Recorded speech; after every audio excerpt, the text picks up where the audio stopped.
give you, when I kind of first started off, I I had no idea how I was going to make it in sort of the traditional kind of music journalism world.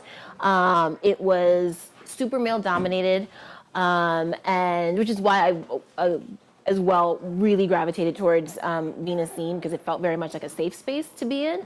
There was also this sort of, I always call it kind of like reference based, especially like in terms of like criticism. So, if you were reviewing like a Solange album, like her latest album, you wouldn't necessarily talk about maybe what the themes were, or what the inspiration, or things like that. You would say, oh, okay, well, she's clearly like, influenced by like Stevie Wonder and, this and that and this. It was just this like kind of like almost like how much you could like shoot off, like I hated that. And it was so, it made sense for kind of, who was the best or who knew the most or X, Y, and Z. But it wasn't necessarily, for me at least, the way that I kind of like approached music, which was very much from like a feelings-based place, very much from, an emotions-based place.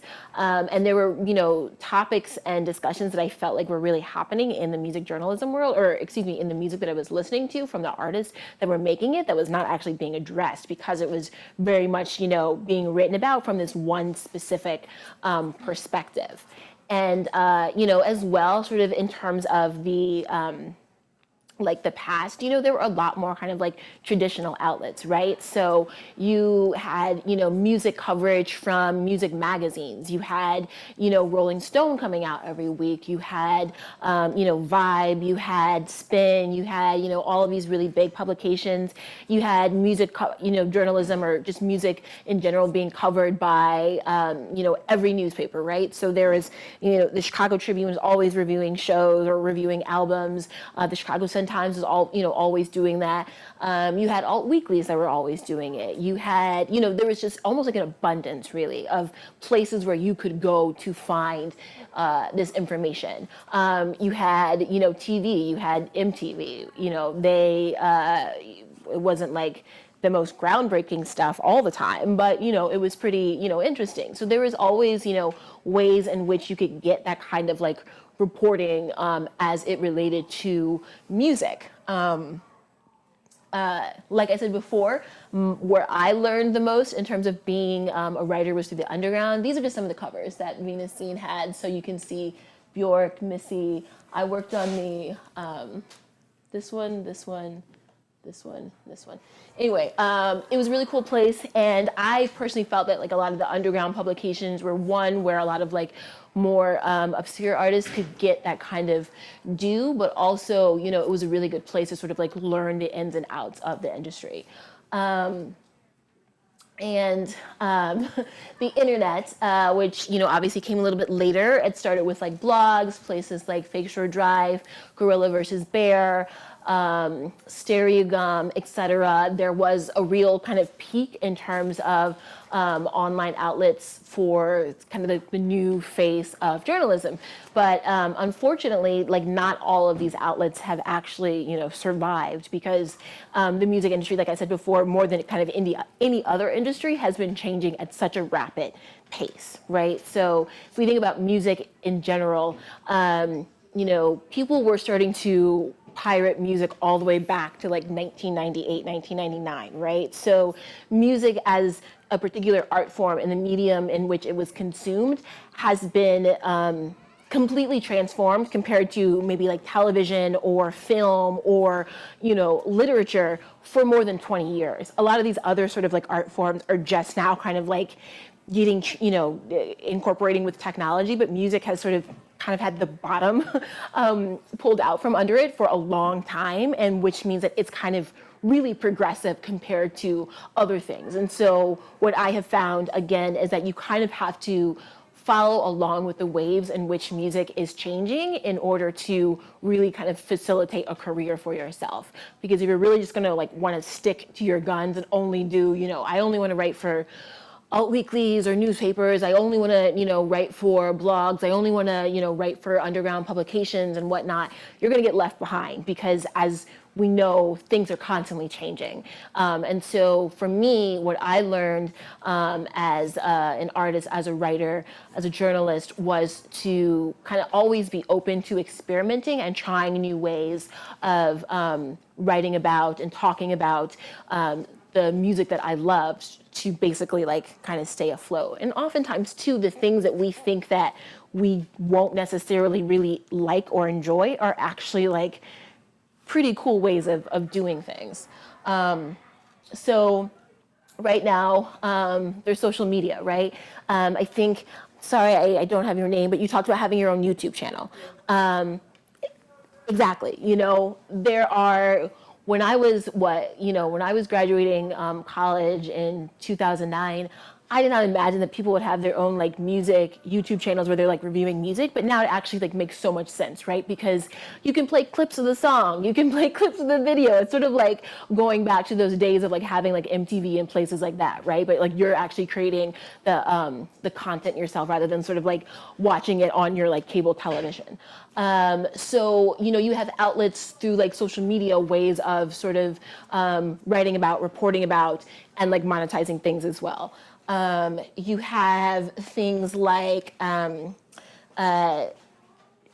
we'll go into a couple more, but the reason why I put this slide in here is that for me, there very much is a conversation that can be had around this idea of the death of media. It's true, things are changing, places are closing, X, Y, and Z, but it doesn't necessarily mean, like I said before, that all of your options are completely off the table.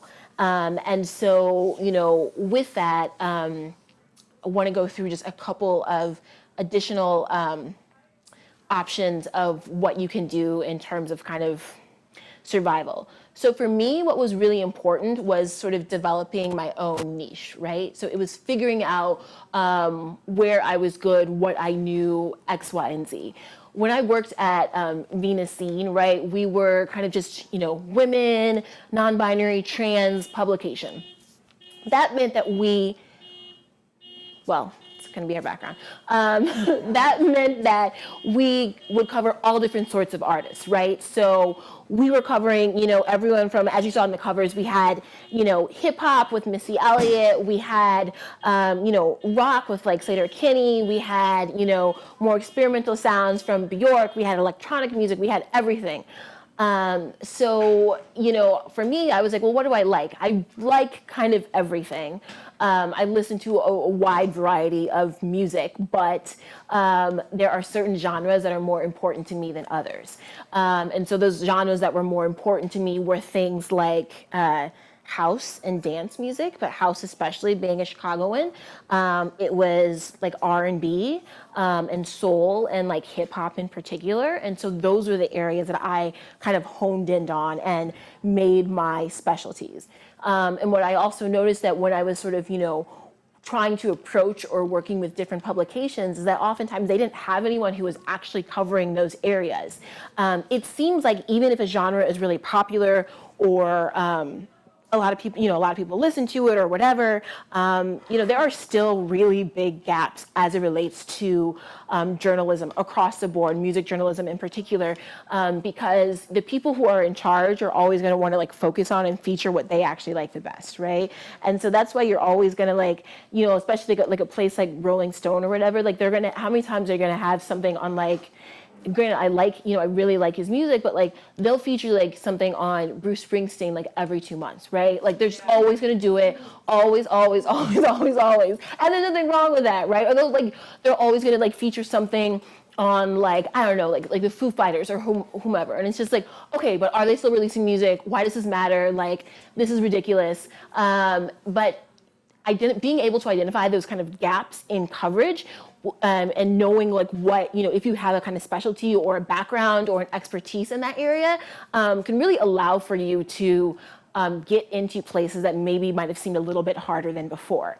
What I have learned a lot too from like a lot of like editors that I've talked to is that they are looking for that kind of coverage, but they don't know who to go to, right? Like they're just like, I'm looking for someone to talk about metal, but I don't know anything about metal, so they don't know who to go to.